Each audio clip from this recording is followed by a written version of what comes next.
Network show. Today is fourth of our fourth show regarding the discussions of different industry-related topics. First of all, let me welcome every one of you, dear community members. Thanks for joining in. Thank you for taking your time out. Let me thank you, our guests. Let me start with the introduction. We have Mr. Tirdad from MTM World Incorporation. Thank you, sir, for taking your time out. We have Alex with us. Thank you, Alex, for taking this time out and sharing your thoughts with us. Then we have Mr. Thomas from Denmark. Thank you, Thomas, for taking your time out. And once and for all, thank you very much, everyone who has been joining in on different channels. So we are currently live on Ether Authority Twitter as well as Secure Chain AI Twitter, also Secure Chain AI Facebook and Secure Chain AI YouTube channel. So these are the four platforms we are streaming live. So guys, feel free to put your messages and I'll be able to check that out. So I have a chat open. All right, everyone. So today's discussion is regarding tokenization of business processes, and it is one of the key utility of blockchain, and as well as it holds a true potential to bring as many, like, this is the place where the biggest adoption is possible. So we'll be discussing around that. Before I move in much more into that, I'll start with the introductions of the guest. Mr. Tirda, would you like to introduce yourself and start the conversation as per your understanding? Thank you, Yogesh, and thanks everybody for inviting me for such. I'm Teardog Mogari, a Canadian company, MTN Corporation, Canadian Market Corporation. We're in a globally important export of many commodities, as well as uh, 2 years of the petroleum products, as well as the crude oil, and we're aiming to expand our business through creating our token. We found Yogesh quite expert for this and very transparent and knowledgeable. I have one of my colleagues. We found have a as well as trust in his outcomes, and we're very pleased to do business with him for now this project and many other projects. Yeah, thank you, Tirdad, and we really we appreciate your business as well as the work we have done. You have been really generous and very influential in building that particular project, and we also learned a lot from that. Same thing with Alex. Alex, would you like to go ahead with your introduction? And yeah, so this is the specific introduction to our community. Yeah. Sure. So I used to be a trader a long time ago. I moved into crypto 2016. I set up a crypto exchange in Abu Dhabi, and then I helped Binance set up their exchange in Dubai. So seen how the big infrastructure looks at tokens, and we have to build nice frameworks and robust mechanisms for looking at tokens before listing. So these are the sort of attributes we look at, and obviously at Binance we get to see every single token the project wants to come. So it's a lot of information to take in and absorb. So I'm happy to share my thoughts here. Yeah, thank you. Also, would like to go to Thomas. Thomas. Yes, hi, I am Thomas from Denmark, and I'm like a crypto enthusiast, fairly new, been around 2 years trying to learn about crypto, and also been in lost money in scams. But I've been a community member of Secure Chain all this year, and I believe very much in the project with implementing AI and securing both community and new project owners in the SCAI network. All right, thank you, Thomas. So, guys, Tokenizations of the business processes is one of the, as I said, it is one of the key aspects. This can apply to like physical assets, intellectual properties, operational tasks, and it is just like creativity is the limit. It can be implemented in any kind of business processes, not just any, but there are limited adoption scenarios.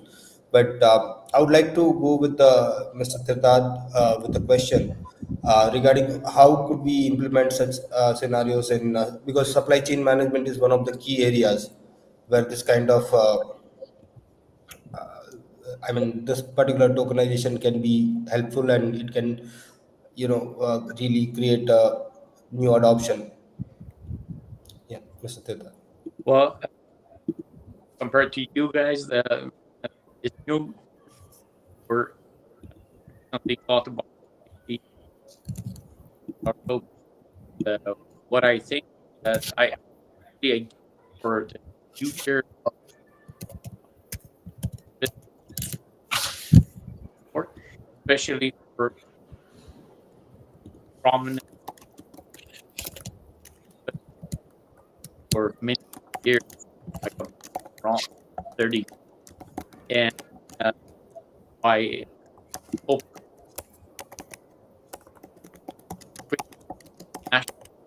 we provide or facilitate any people to do their trades on I'm mentioning through usage of such token can facilitate their means of transaction, especially that we're aiming to we're not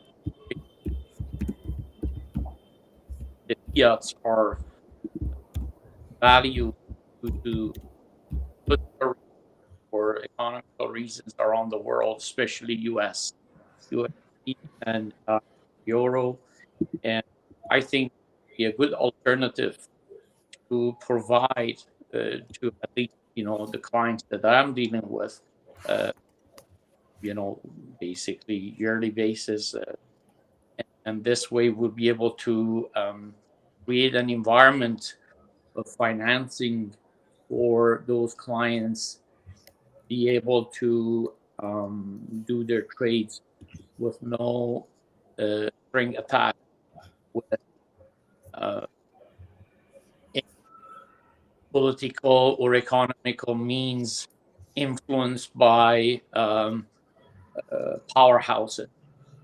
That way, we will be able to control our transactions as we wish, and this is the goal that we're trying to achieve. I think able to eventually bring uh, opportunity for other companies as well to be able to do their business of not only commodities but also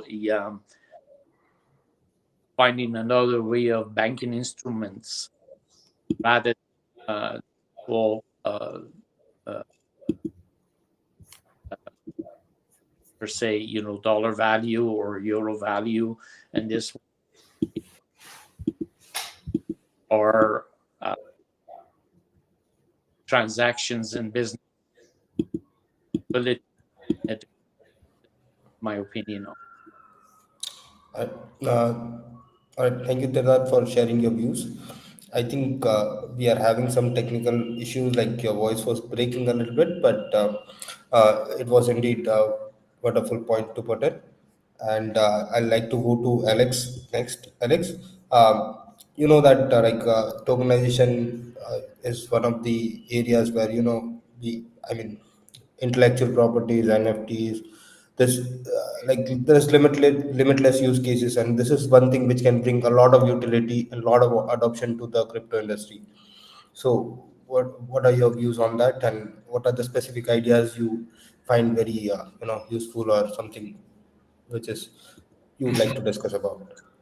Yeah, so I mean, for sure, like tangible objects, physical objects, are things that people can tokenize quite easily and accept the token, right? The thing you have to maintain and be wary of is the legal wrapper, right? Like holding that token and that being a representation of a real world asset, you need to have some sort of contractual obligation that allows you to do it. So it's very easy with sort of synthetic dollars or treasuries because you have a mechanism to redeem at a certain point the issuer.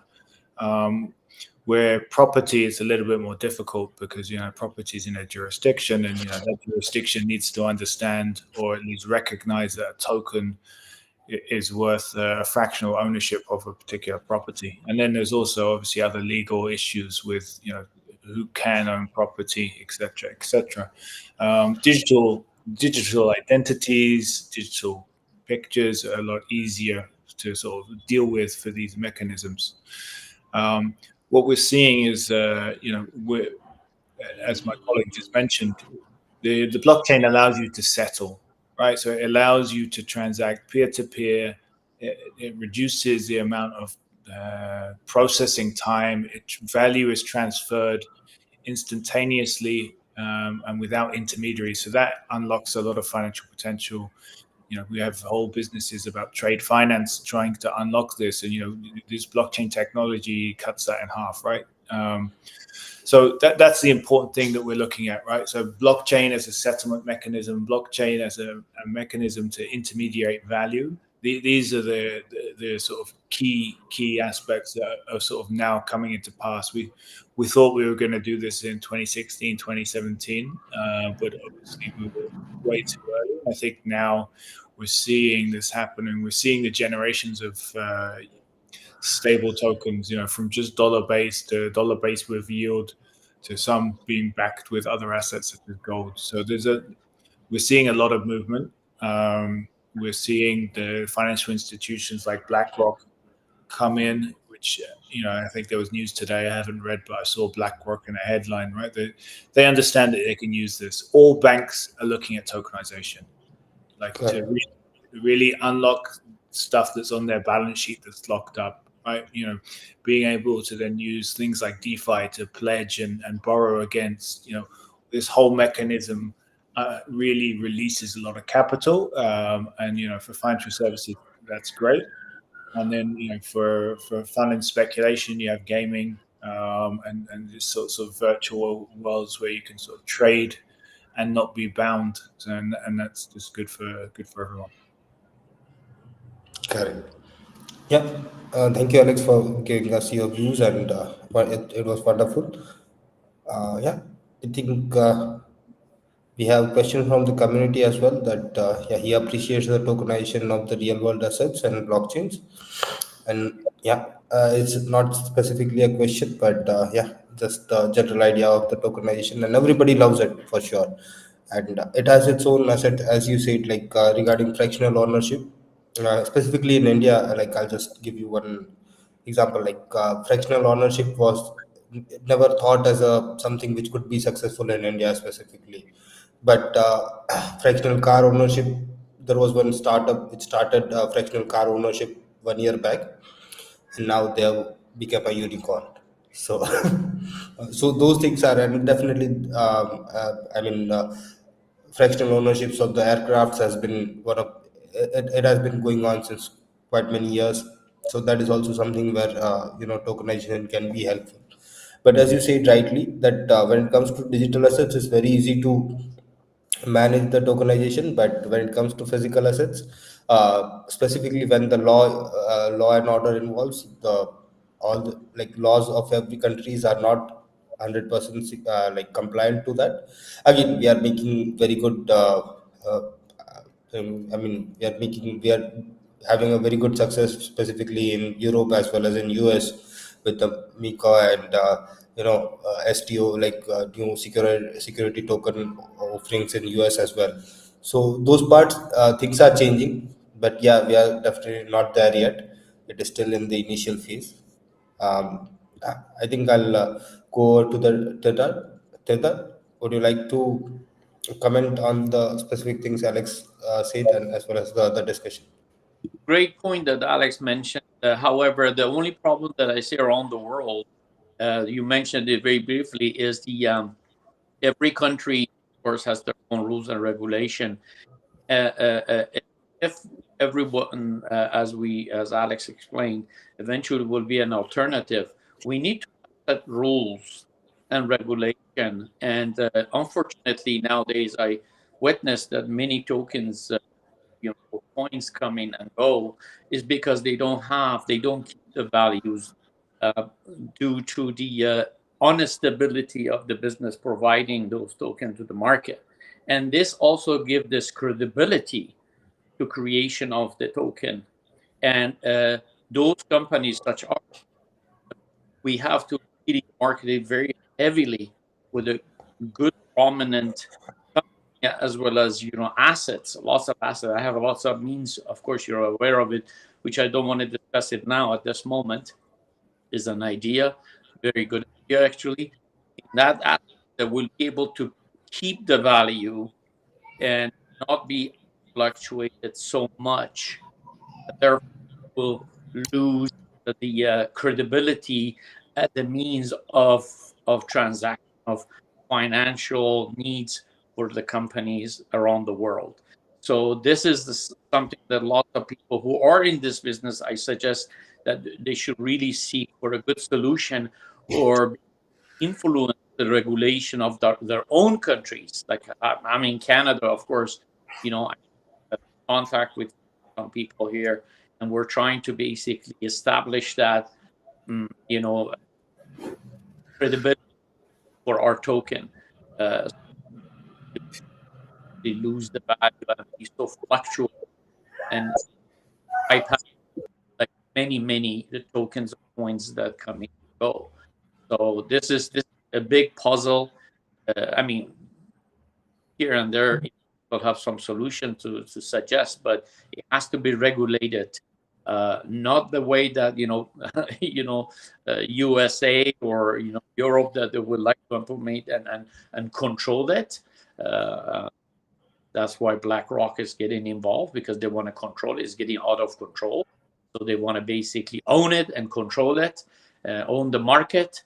As usual, they have done it almost centuries. So we have to find a way that not be manipulated by market controllers and market makers. All right, definitely that. Thank you for your reviews, and yeah, it has been helpful. If anybody from the audience, if you have any questions, feel free to put it in the chat box. And Alex or Titad, if you have any questions regarding the SCAI or anything regarding Ether Authority, feel free to jump in. The next, we will have the second phase. So we have already 20 minutes down the show, and we have the second segment coming up, which will be regarding the secure chain AI community and launch of our decentralized wallet part. So feel free, as I know you are a very busy man, and first of all, thank you for taking your time out and giving us your precious thoughts and views on tokenization. But yeah, so before we move to the second part, if you have any questions, yeah, feel free to ask. Over to you. I'd love to learn more about the decentralized wallet for sure. I mean, it's something that I look at a lot. Yeah, definitely, Alex. It is something which it is one of the essential part of any blockchain or any community, right? Because what happens is like again, I am pro decentralized, like something that's again something which I feel for it, and what has happened is with the trust wallet and other guys, things are becoming like a monopoly. You know that in the market with the big guys. So MetaMask is fine, but still for every community, because what happens is the decentralized wallet allows the access to the number one, there is a security which is there. Number one, number two, the 100% access is there with the user. So I mean he is in control, and I think that is how it should be. And number three, it provides a single place for the community to work with the whole project, all the components of the project. So in that scenario, it can be really helpful to the new members who are joining the community, because many people who join the who are early adopters, they don't know the difference between token and a coin. They don't know the difference between different networks as well. So it takes time for them to get around. And if project has their own decentralized wallet, it can be really useful to that. So yeah, over to you.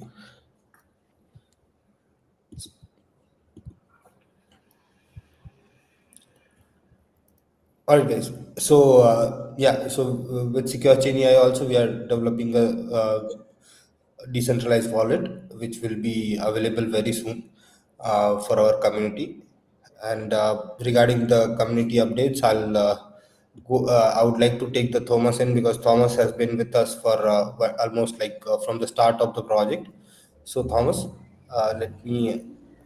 Actually, there was a noise coming in from your side, so I had to mute yourself. But yeah. Okay. Yeah, all right. Now you're good. So Thomas, how did you like? So what are your views on Secure Chain AI specifically, and what do you think about the Secure Chain AI wallet? I'm very excited to that it is going to launch. It's a great progress in the right direction. I think it's a strong thing to have your own wallet, or for community to have a wallet uh, that is made for secure chain and SCAI network. Um, a decentralized wallet. It's great news. We've been looking forward for a long time. I think everybody. Yeah, all right. Thank you, Thomas, for your views, and thank you every one of you for joining this show and taking your time out. I mean, it's really. I would love to thank on behalf of our community as well as Ether Authority for taking this time out. And I think we are going towards the end of the show. I'll go to each one of you for the concluding remarks. Uh, yeah, I'll start with Teda. Teda, Oh, we are thank moving towards the conclusion. Yeah. Yeah, that decentralization, that would be great.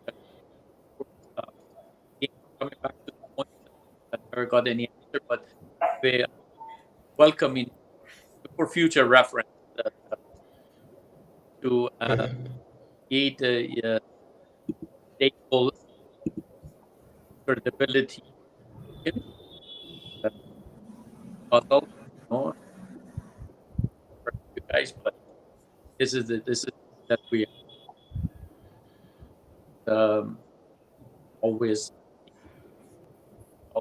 be regulated, yet not taking away the independency, as well as being controlled and monitored and give credibility to the market.